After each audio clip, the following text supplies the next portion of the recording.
ايه هو الكيكر وايه فايدته؟ فاحنا النهارده باذن الله هنتكلم باختصار عن الكيكر، وهنتكلم عن كام نقطه تانيين استكمالا لموضوع المنشآت المائيه.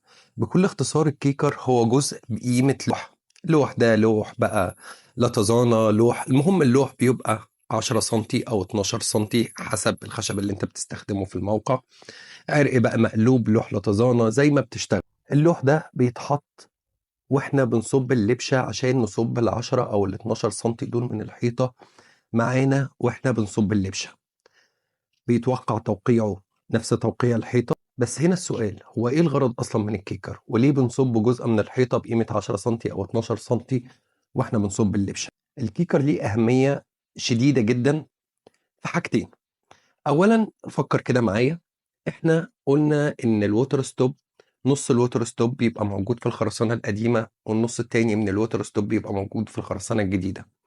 طب احنا عندنا في اقصى الظروف هيكون الكفر بتاع اللبشة بتاعت الخزان بقيمة 7 سنتي. طب احنا لو عندنا الووتر ستوب بتاعنا 30، يعني مطلوب 15 سنتي تبقى موجودة في الخرسانة القديمة. احنا ازاي هنقدر نحقق الكلام ده؟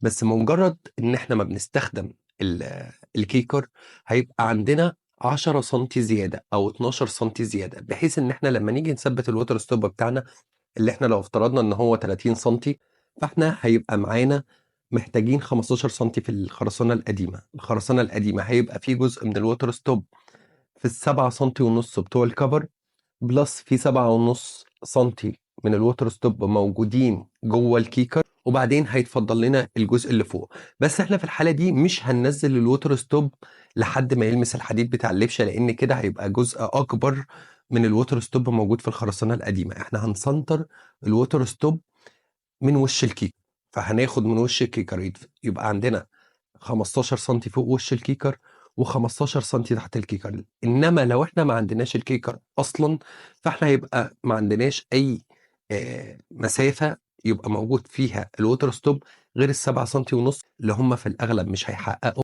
المسافة اللي المفروض تبقى موجودة من الووتر ستوب جوه الخرسانة القديمة. الفايدة التانية للكيكر ان هو بيكون دليل لينا واحنا بنشتغل على الحيطة بعد كده، بحيث ان احنا اول ما بنخلص صب اللبشه والكيكر جواها بنفكه، بنعمل اسبلت، بنتاكد ان الكيكر موجود في مكانه.